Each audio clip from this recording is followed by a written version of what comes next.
রাসূল আকরাম সাল্লাল্লাহু আলাইহি ওয়াসাল্লাম আমাদেরকে বলে গিয়েছেন যে আল মুসলিমু কা জাসাদিন ওয়াহিদিন, পুরা মুসলিম সমাজ একটা দেহের মতো। একটা দেহের একটা অংশ যদি আঘাতপ্রাপ্ত হয় তাহলে পুরা শরীরই কষ্ট পায়, পুরা মানুষটাই কষ্ট পায়।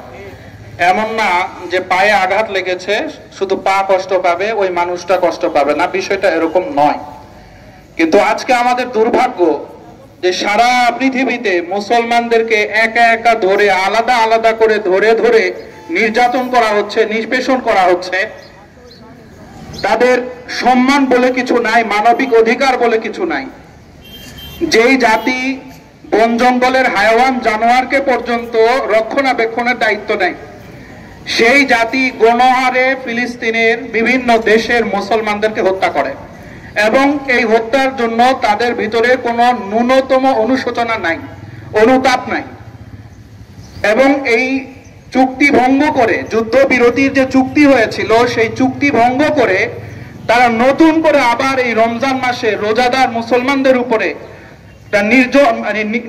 নির্মম হত্যাযজ্ঞ চালিয়েছে।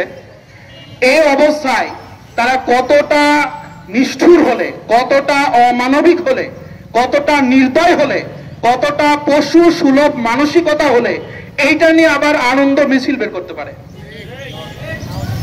তো তারা কিসের মানবিকতার কথা বলে, তারা কিসের শান্তির কথা বলে, কিসের সন্ত্রাস দমনের কথা বলে?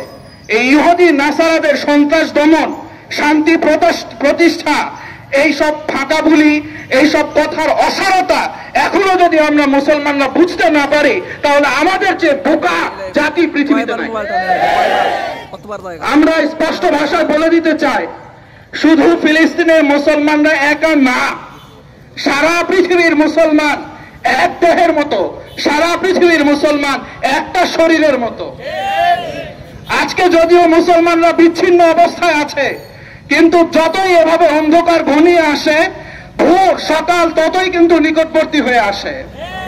হয়তো তোমরা এভাবে একে একে আলাদা আলাদা করে ধরে ধরে মুসলমানদেরকে নির্যাতন করে যাচ্ছ, কিন্তু তোমরা সাবধান হয়ে যাও, তোমাদের এই নির্যাতন, তোমাদের এই নিষ্পেষণ খুব তাড়াতাড়ি মুসলমানদেরকে এক প্ল্যাটফর্মে নিয়ে দাঁড় করিয়ে দেবে।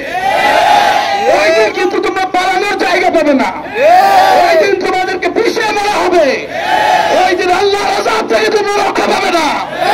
ওই দিন গাছের নিচে তোমরা লুকানোর চেষ্টা করবে, পাথরের পিছনে তোমরা লুকানোর চেষ্টা করবে, কিন্তু পাথর পর্যন্ত তোমাকে বলে দিবে যে এই মুসলমান, আমার পিছনে একজন ইহুদি লুকিয়ে আছে, ধরো, মারো একে।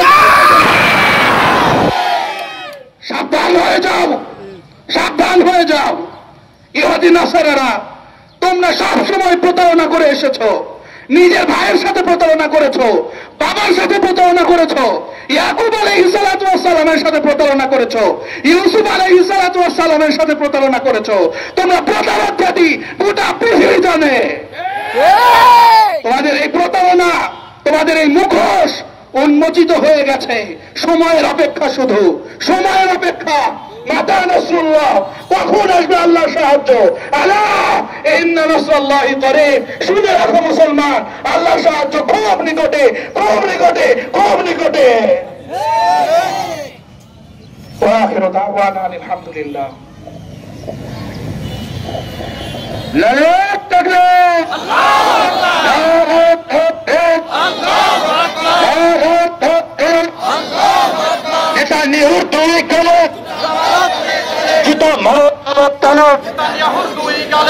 এই মুহূর্তে বক্তব্য